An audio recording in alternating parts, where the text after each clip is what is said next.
All right. Hey, everyone. Welcome to Political Radar Echo. 30 minutes of political talk about current topics with panelists from a variety of viewpoints. I'm your host, Cassandra, and this is episode 4. This is Political Radar Echo with Cassandra, where we cover many political issues affecting our country with a panel of guests from many viewpoints. Our panelists today are Christine Smith and Jacob Jones. Christine, welcome. This is your first time on the show, right? Exciting. Very excited to be here. If you could give us a brief introduction, who are you? Well, I am Associate Professor of Psychology, Human Development, and Chair of Women's and Gender Studies at the University of Wisconsin, Green Bay. Awesome. And she's agreed to be my women's issue expert. So whenever stuff comes up, I'm going to be knocking on her door to come on That's the show. what I'm here for. Awesome. Jacob? Hello. Hi. First of all, hi. How are you? I'm good. So if you're one of the people who only listens to this episode on iTunes or SoundCloud or whatever, or you only watch this show on YouTube and you don't participate in things like the Political Radar Echo community, you probably don't know who I am. I am one of the show's producers. So I'm typically back there somewhere. I'm our audio technician. Yeah. So, And Jacob's dad was one of my first panelists. If you're watching this episode and getting a strange bit of deja vu, Daniel from episode 1, he's my father. And yes, we do look a lot alike. Sorry. Yes. We forgive you. I don't know if that's an insult to me or him. All right. So it's kind of been a busy week. I can't keep up. So actually, we talked about this a little before we started, but Cassandra comes into the office pretty regularly to do research for the show and, work on some back-end stuff for the show. And it's a daily thing with her and I saying, did you see this thing that happened? Right. Or last week when we were recording, he finished it and he goes, and while you were recording, FBI director Comey has been fired while we were recording episode 3. I was like, oh, I can't keep up. Well, don't worry. Nobody told Comey either. So I probably knew before he did. You probably found out at the same Did you time. see that how he found out? Yeah. It was on TV. Yeah, he was giving a speech, wasn't he? Yeah. And he saw it in the back. It just proves our president only knows how to fire people on TV. You're fired. You're fired. You're fired. Yeah. So we had that. Then I came in and we had the cyber attack this weekend that really wasn't reported on. Maybe we'll be able to get to that. But I have talked a lot with Jacob about some net neutrality stuff, and I didn't know a lot about the topic, so Jacob's kind of really educated me. And Chris and I both said we watched the John Oliver, the 20-minute segment. I posted it on the community for anybody who hasn't seen it and wants to go on and check it out. But it is, as you said, like Net Neutrality 101. Right. A really good overview of what it is and why we should care. So, Jacob, why do we care about net neutrality?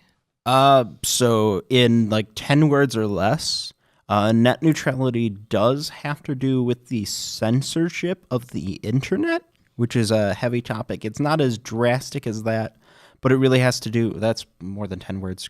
I lied.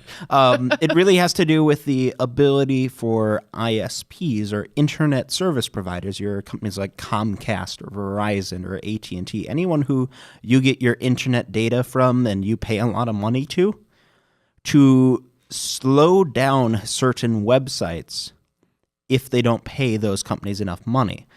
The best example I give, name 2 companies that compete with each other. Well, I know one you brought up was Google and Bing. Google and Bing. I mean, it's not much of a competition, right. Let's be fair. But yes. So let's say Google and Bing are both search engines. If you didn't know that, you're welcome. Right. And Bing isn't doing very well right now. Right. But let's say Microsoft says Microsoft owns Bing, that they want to push Bing forward. So they decide they're going to go to your internet service providers, your Comcasts, your Spectrums, your Charters, and say, here's a literal boatload of money. Now, you're going to make our website faster than Google's. So if people go to Google, it might take 2-3 seconds to load up the website each time they click on a different page, whereas it's instantaneous on Bing. Okay. And currently that's illegal, but some people, companies, and government bodies want to change that. Why? I was about to ask exactly that. Why? What is the rationale for eliminating net neutrality? I'll preface that with saying I am heavily pro net neutrality, so I'm speaking for views that are not my own, and I'm sure you are both the same way for the most part. Mm-hmm. Yeah. My understanding is, there are two different groups of people who are against net neutrality. One are the people who are strictly anti-government regulation and want the market to regulate itself. And the other are people who are a little more less severe with that. They're people who don't like how the FCC is running things, and they want the rules for internet companies to go directly from Congress. Okay. And we talked a little bit about that. So Congress confirms the person who is in charge of the FCC, correct? Yes. So wouldn't that cover that piece of it? Or It does. So the current chair of the FCC, his name is Ajit Pai. Mhm. And Ajit Pai was actually nominated to the position by Obama when he was president. And that was in 2012. And when you're elected to that position, you serve for a 5-year term. So his term is not quite up. It'll be ending later this year. Okay. But President Trump has already said that he would like to see Ajit Pai continue as the chair of the FCC. He's going to nominate him for a second term. And he, last time when he was first elected to the board, he was unanimously confirmed by the Senate. Okay. So I don't see him losing that position. Right. And I know the Obama administration very much promoted net neutrality. Is that correct?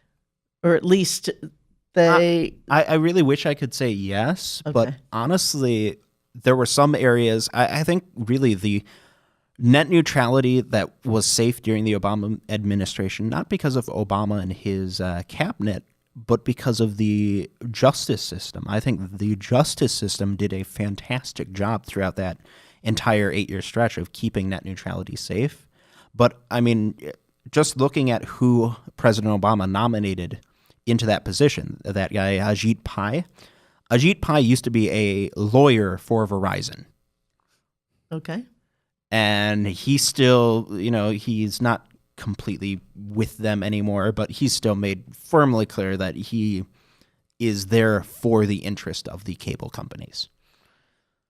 Right. And so for the second group of people who want Congress to sort of step in, regulate, so would they, if Congress sort of enacted something specifically around net neutrality, would that be okay?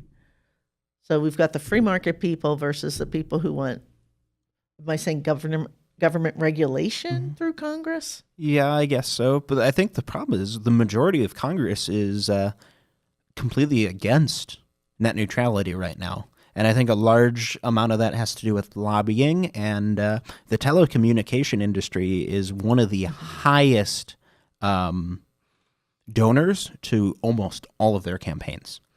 Okay. They spend hundreds upon millions of dollars doing lobbying and funding campaigns and parties. Okay. So you brought up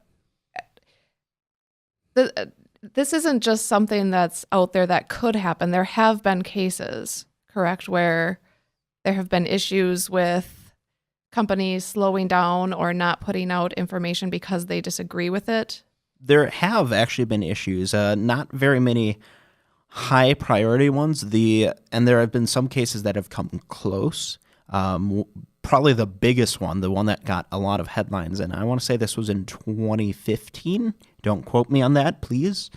It was 2015 or 2016, and Comcast, they took Netflix, everyone's favorite video streaming service, to court, and basically spent months working out deals with them to force Netflix to pay Comcast because Netflix usage was taking up so much of Comcast bandwidth. So that indirectly did exactly what they're trying to do. And there are graphs of actual speed of Netflix from that time period. And here's the day before. I don't have my hands on camera. Here's the day before they signed their agreement and paid Comcast a bunch of money. Here's the day after. Okay. And Comcast will strongly deny that they intentionally slowed down any. They totally did. So what's the solution? We talked a little bit about, so there's different designations for utilities versus, what was it? Title I? Title I, Title II. Title I and Title II, I right. remember that. Yes. So Title II is more lax, whereas Title I's more severe with the regulation. Not necessarily just being Title I means you're more regulated than Title II. It means there are more options for regulation. And Verizon went all the way up the chain of courts in a lawsuit against the FCC. And it was deemed by, I believe it was the U.S. Court of Appeals, that in order to regulate Verizon further and other ISPs, the FCC would have to change them from a Title II to a Title I. And it wasn't the court saying you need to do this, FCC. It's saying if you want to change anything, you have to change. Over. And they did that. And now the current push against net neutrality is trying to switch them back to Title II. So the internet is Title I right now. It's Yes. treated as a utility, like phone or electric. Like phone, electric, water usage. And there are some restrictions that come with that. There's great power that comes with it, but not to be really cheesy, but there's also great responsibility. All right, so what do you got? I've been talking a lot. Well, Who's and next? Christine, That's pretty fascinating. it kind of, I thought about you as a professor. How would this affect your students if we lose the net neutrality? I would assume it's been a while since I was in college. We didn't use the internet as much, but I would assume that your students probably rely very heavily. Oh yes, absolutely. And I teach a research methods course, so even more so. So this would have a huge effect on them. And so the other question I would want to ask too is, would you be able to not cover or ban certain websites if, let's say, if I'm Comcast, would I be able to sort of play up my own Your materials, own views, etc., and eliminate access to other views? See, that's actually a worry of people who support net neutrality, and that's certainly something that could happen. I don't think any of the companies would do that, but I don't want to rely on their morals Right. for my internet. Right. Cassandra works here. I work here. If we did not have the internet, we would both be out of a job. Right. And we're a reasonably small company compared to, your Fortune 500 companies. There are companies out there that we directly compete with, in grabbing people's attention and entertaining and educating that could outspend us 1,000,000 to 1. And that's one of my biggest concerns is this would absolutely cripple small businesses on the internet. And, small businesses are great. I'm sure we can all agree with that. And they would not be able to compete. And one of the best thing about the internet, it even existing, is it allows anyone to compete with big businesses. If you have an idea and you have a way to do something better than a big business, and you've got a website, you can do that. And that's amazing. And that's, one of the great things that has created so many big companies now. Amazon started as a geo site that was terrible in the early 2000s, selling books online. Right. Facebook started that way. I mean, if net neutrality hadn't been a thing, we'd probably still be using Friendster. Oh, no, Right. not Well, Friendster. And to your point, too, a couple things that I came across when I was researching it was, I believe it was in 2007, Verizon chose not to send out text alerts from NARAL Pro-Choice America, even though people had signed up to receive them for information purposes and I didn't even know that. and organizing. That's shady. Yeah, and because they felt that it could incite violence or something like that. They had all kinds of interesting reasons as to why. So they chose that. And there was also another case where, and I believe it was Verizon again, which is why it's concerning that Ajit Pai. Not to point fingers at anyone, but No. if there's anyone pushing the agenda right now, it's Verizon. Right. So I think it was Verizon who was live streaming a concert, and I cannot remember which group it was. But they said something negative about the president at the time, George Bush, and the company blacked that part out because they didn't feel it was appropriate or something. So could it affect the information that your students are able to get? Quite possibly, it is what I'm seeing. I could be completely wrong, but the reading that I've done and the research that I've done, those are the two cases that popped out to me like, well, wait a second. I don't care what your view is on abortion or the president. We should all be able to have equal access to what we're looking for. But Well, and think of how many organizations, how many movements really have been engaging through the internet. And currently, a lot more organizations do a lot of I don't know if I call it activism, because that's a big question, right? Whether the internet is activism, but you can round up people. If NARAL is sending out that type of message, that's a way that they're reaching people. So if certain kinds of viewpoints are being censored by Verizon, then that has a huge impact on all our knowledge in a myriad of different kinds of ways. So, I mean, I could talk about the fact that my students might not be able to access certain kinds of research, or I, as a researcher, I'm increasingly using the internet just to collect data from participants. But what really scares me is access to unpopular ideas.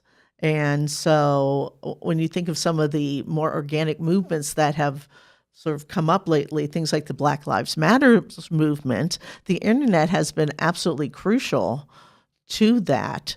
And so if we don't have net neutrality, and we already have some examples of organizations or companies such as Verizon failing to give or censoring information, not being willing to send out messages through NARAL, then that's really scary. yeah.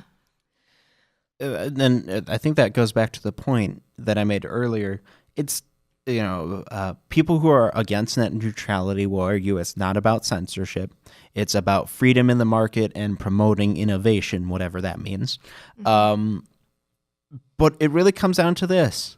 Regardless of if the companies are going to do these things or not, I don't want them to be possible. I don't want to worry, am I signing up for the one of the two, because of course there are always only two in your area, cable providers that really doesn't like me or my ideas or can censor me. It's that that really scares me. Yeah. And when you look at organizations or companies like Comcast is a good example. There used to be lots of small cable companies, and they have bought up a number of cable companies. So now you have these, David and Goliath types of situations. And so when we're talking about something like this, and we're talking about huge organizations, corporations that small businesses cannot compete with, well, how would this be any different than Walmart going into a community and small businesses being run out of run out of business because of the local Walmart. So would this be sort of a Christine, parallel? you had to bring up Walmart in Green Bay. Yeah, that's a touchy word. Walmart is very touchy. And we're sitting right in downtown, too. That's, I remember that. Yes. Yes. My general rule of thumb is to always say Target, even if you mean Walmart. If you mean Walmart. Walmart is Even if it's a touchy great word. point, don't even mention Yeah. that word. A large big box Big box store is that always might have its headquarters located in Arkansas. yes. So, All right. So I'm going to have to segue here Okay. into a different topic because All right, now I'd like to hear this also, segue. Now, first of all, I would like to say if there's anyone out there who is against net neutrality, I would really love to have you on. I'd really love to hear the other side and kind of understand it more. yeah, maybe So- there's something we're missing. Right. Is there something I'm missing? I would really. So that's an invite to anyone in the community. Please join us. I'm going to segue from the internet is how I met Christine. Without True. the internet, I That's would true. not have Christine in my life because I use the internet to reach out into the vast world and say, I need help Wow. on an I'm issue. impressed. Did you You like kn- that? Yeah, we were talking earlier. I'm like, That there's was no way you can segue from topic A can do to it. topic 2. I can yes, do I it. said A to 2. I can. Good job. Good job, Jacob. Yes. Okay, so last week in the news, there was a high school in Montana, Belgrade High School. Let me make sure I have. I'm sorry, I'm old school with my notebook here. Belgrade High School in Montana. There was a protest done by, I believe, 15 high school girls who wore clothes that were against their school's dress code. This is the topic that brought Christine and I together. And I actually have my daughter here as the audience, and that topic kind of centered around her. And it started there for me, but it's really become a bigger movement for me in general, not just the dress code, but women's issues. But Christine, let's talk a little bit about dress code. And Jacob actually had some interesting ideas too, because he's really only 3 years out of high school. So, Singling me out as the young guy. Okay. but I thought it was interesting talking to you before the show, how you remember this, and as a male student, how you thought of it too. So, Christine, if you could talk a little bit about how we started and your thoughts on all of this. And you're also a teacher. You teach college students, so 18 to 22-year-old-ish, plus Right. older students. But Well, so we met because there is a local school district that shall not be named that has a dress code that's more strict for junior high or middle school, where I'm from Pittsburgh originally. We had junior highs, not middle schools. yeah, Had stricter rules for middle school students rather than high school students, but again, still having certain kinds of rules that girls could not wear leggings. And you think about how popular those are because they're so comfortable, and could not have spaghetti straps on tops, had to have tops that were at least an inch on the shoulder, 3 fingers on the shoulder. And I hope you have really big fingers. there you go. And dresses, for example, that could not be shorter than the tips of your fingers. So, and a number of girls were being pulled out of class, having their education interrupted to change, or potentially, if they didn't change clothing, to go home. And so you reached out to me about this issue. And of course, I'm like, yes, this is fantastic. Well, it's not fantastic that girls' behavior is being censored, or their physical appearance is being censored. Because for boys, both boys and girls do have certain kinds of rules. They don't want offensive T-shirts, for example. But the bulk of these rules are placed on girls. And the implication is that girls are sexualized. Why would it matter? Leggings. So many women wear leggings these days. And now if you look at the current fashion, we're back to skinny jeans. And so there are a lot of clothing choices. And there are a lot, when we look at fashion, that certainly waxes and wanes. But right now you have leggings. They're very popular. And oftentimes women will wear them with larger tops, for example.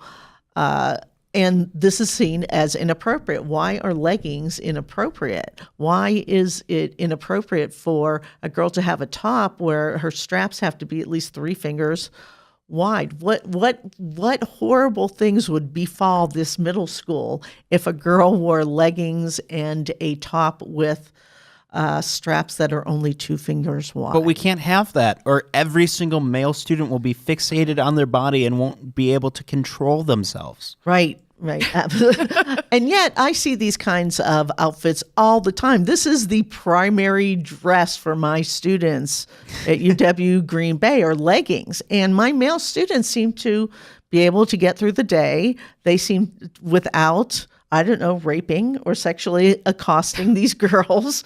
They seem to be able to concentrate on their studies just fine. So why is it inappropriate for young girls? And I get that we are teaching them certain kinds of messages, but what that and so when we're looking at appropriate What dress, is the message of well, that? right, and so the rationale behind these dress codes is that we want to teach girls to be more modest, that they need to learn specific kinds of rules in workplaces. But when you're 12 years old, are you needing to learn rules in the corporate workforce? And when you're 12 years old, why is your body being scrutinized and sexualized, especially by a school district? And the implication is that boys cannot control themselves in the presence of leggings. Jacob. Okay, Are you first managing of all, okay? Because were you I wear asking me leggings. to comment on that, or were you accusing me? No, I apologize. I wear leggings here almost every day, except for taping days. So I apologize to my male coworkers, I guess. You know what? None of us can do anything at all because one person wore leggings. Oh no, I'm gonna wear leggings. What does it You matter? should wear leggings. I know. Jacob. I've got the legs for them. They are super comfortable. They and are. that's the biggest reason why women wear them. They are comfortable. And so the idea is that your comfort doesn't matter. What matters is if a 13-year-old boy is apparently checking you out. First of all, they're assuming 13-year-old boys are doing this, which may or may not be accurate. But aren't we, if it is the case, well, we teach children how to behave, react responsibly. If someone has something, you don't steal. If there might be something over there that you want. There's an iPod. You don't take it. There might be someone, a young girl who's dressing in leggings. You don't sexually harass her. How is this difficult to convey to children? As kind of hard it is to phrase this and as awkward as it might come out, part of that is we want to prepare people, and that's the argument. You want to prepare them for dress codes later in life and work in the office, but we also got to prepare the male students. What happens if you go to a sheltered school where all the women have to wear skirts that are down past their knees and you're not allowed to wear anything revealing whatsoever, and then they go to college? How are they going to react? Well, they never learned, I guess, and I guess he's going to be distracted forever. Exactly. This just actually reminds me, several years ago, I did some research where we did some comparisons between different kinds of colleges on their attitudes towards feminism and women's issues. And one of the colleges was a fundamentalist Christian college. And so the professor we were working with had been called into the dean's office because she showed a film that's pretty commonly shown in women's studies programs called Killing Us Softly. It's about images of women in advertising. And she got called in because this male student reported that this video had caused him to lust. And somehow it was the professor's fault that she presented some images that caused him to lust. Now, what kind of message did this young man not get? Right. We walk through life with attractive people or things we see and want. We learn to control ourselves. We learn to behave appropriately. Absolutely, right? Exactly. We expect if somebody has a Coach bag and I really want it, if I go and take it, it is a problem. I should not do that. That is stealing. Well, how is it any different that someone is dressing a specific way? maybe they don't have leggings on. All kinds of clothing can be considered to be sexy or provocative simply because you find someone attractive.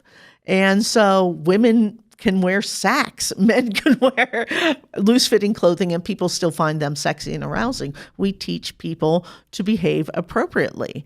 And so with these kinds of dress codes, the message is that girls' bodies are inappropriate, that they cause distractions for boys, rather than that girls and boys have bodies. You don't bother people, you don't touch them inappropriately, you don't harass them. Instead of sending that message, we censor girls and harm their education, because if they're being taken out of the classroom to go and change, they're not in the classroom learning, which is what this environment is supposed to be to begin with. So with my personal experience, I am, 3 years out of high school. Do with that information Sorry, Jacob. as you will. The memories are still quite fresh. And the way it worked in my high school, which is a public school, in a large decently district. city-ish area, with a good number of students, that was heavily diverse, just painting the picture there. Every semester, for every single one of your classes, the first day they'd go over the rules and expectations, even if it was a class you had the previous semester, because what if they're new students or whatever, which is reasonable. And I remember in one of my classes, this was my sophomore year of high school, so 5 years ago, yes. It was my gym class, and they handed us dress code sheets, and they were separate sheets for boys and girls. And I still remember distinctly was on both. The boys' sheet had 3 items. It said no baggy pants, no bandanas or hoods or anything like that, and no shirts with drugs, alcohol, or violence or swearing on them. Okay? The girls' sheet, they had to staple a second piece of paper onto it because there was so much extra. And that's with it being double-sided. And I looked at this. I'm a sophomore in high school who doesn't care about literally anything. And I'm like, this is wrong. And I remember that really bugged me. I couldn't honestly really place why it bugged me so much. And this was also right before homecoming. And homecoming happened, and then one of the, spirit fun days they did, one of the students, one of the male students decided he wanted to cross-dress. Mm-hmm. And that's, an issue of its own. But I don't think this particular person who I knew did it because he actually was transgender or anything. He did it because he thought it would be funny. And he wore an incredibly revealing dress and all this stuff. And I looked at him, I'm like, if he was a female student with that same outfit, he'd be out that door within 5 minutes. But he wasn't? No. He was there the entire day. Wow. Yeah. That's an interesting story. That is. Do with that information as you will. Wow. But Well, and it's interesting too. I've noticed a change in the language that I hear from people, that they don't want to use the word distracting anymore because a lot of people have been upset about that. It's disrupting the classroom. Disrupting, and I occasionally hear disturbance. It's all those dis words. Oh, But yeah. It's all just. It's a disruption, a disturbance. I was just reading yesterday, actually, about a story about 2 black girls in Massachusetts who were I read that told too. that their hair was disruptive because it was in braids. Yes, What? Yes, I read that too, because they couldn't have anything fake in their hair, says the lady with purple hair right now. Exactly. So, and that was what some of the girls had pointed out was a lot of the Caucasian girls had like the fantasy colored hair, but the African American girls were not allowed to wear extensions. And I think like 150 girls had gotten suspended from that school or something crazy due to this. The girls should show up one day with a giant Angela Davis afro and see how they like There that. you go. It's natural. But note that how girls' behavior is it's disruptive. To whom? And, when you're, say, 13, 14 years old, I remember when I was that age, boys, those little cheesy mustaches boys get when they're 14. I thought boys were cute. They were distracting. Yeah. All sorts of things are distracting simply because you're starting to become sexual beings. And in some sense, it may not matter what they wear. This is the time when we need to teach children that, we have this message that children should be children. And yet when children do things like wear comfortable clothing so they can go out and have fun, then we say it's inappropriate, it's disruptive. I get how certain kinds of T-shirts can be very disruptive if they, have obscene words on them, etc.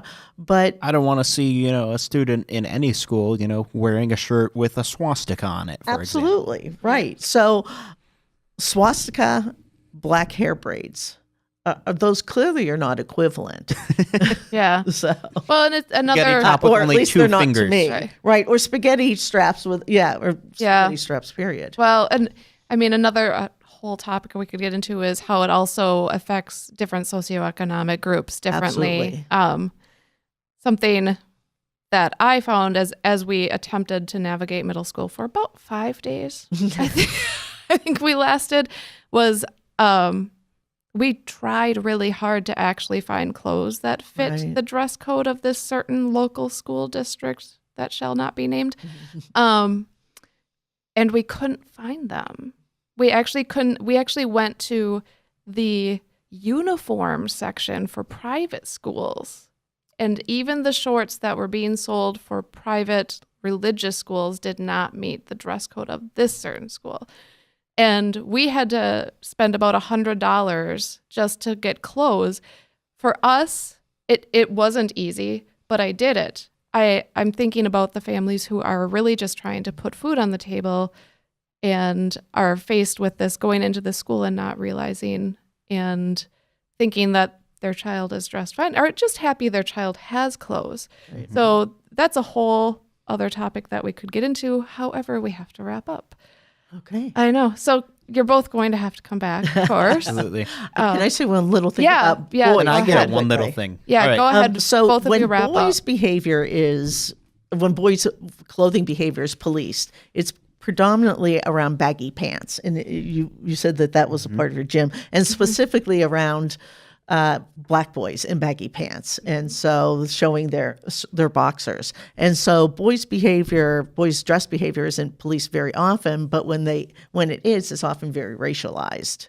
So that's a whole nother interesting element that boys' behavior doesn't. But I was looking at dress codes, and prom season is also a time when dress codes become much more stringent. I had one. Hey, that's like now, isn't it? Right, Yeah, exactly. Not showing cleavage. Good luck finding that. Yeah. And so that's the other thing, that we also have fashion norms, and how are parents supposed to navigate all of this when there's what's out there? I think we should organize a prom where all the women, because they can't, fit the dress code, wear suits. Right, exactly. And then those are issues too. Now around proms, girls wanting to wear suits and boys wanting to wear dresses, and that's considered to be inappropriate as well. I've heard situations where that has been an issue as well. Yeah. So it's interesting. All right, And- so my final thought, Yes. this is going back to our first topic. Yeah. Because I simply forgot to bring it up. Just the other day, there was a survey released by the NCTA, which is the trade organization for the cable industry, for the internet people, for your Verizons and your Comcast. They're all members. They're the ones who put out this survey. And they found that 61% of people are in support of net neutrality. 21% people were indifferent, and only 18% were against net neutrality. And that was a survey done by the cable people. Well, and that 21% too, I have to wonder if they're people who just really don't understand. Like someone I talked to probably, yeah. who was your teacher. So now you're the teacher, right, Jacob? Yeah, absolutely. I spoke with someone who was one of Jacob's teachers, and she just said she didn't really understand it. So This episode's for you. Absolutely. yeah. So thank you so much. This was a lot of fun, and I know we went longer than 30 minutes. So That's right. I'm not editing this. thanks so much for coming on, though. So that ends Political Radar Echo, Episode 4. Thank you again for coming on. For show notes, go to politicalradarecho.com/4. If you are watching this episode on YouTube, make sure you like, subscribe, and don't forget to hit the bell to get notifications. For more great political content, check out Rhonda on Political Radar Pulse. And if you'd like to support the show, you can like it on Facebook. You can join the Political Radar Echo community group as long as you play nice. I like to put that out there every time. And you can buy shirts and other merchandise at politicalradarecho.com/shop. Thanks, guys. Thanks for watching Political Radar Echo. To ensure that you'll never miss an episode, subscribe on YouTube or your favorite podcast app. To check out more episodes of Political Radar Echo, visit politicalradarecho.com or connect with us on Facebook or Twitter.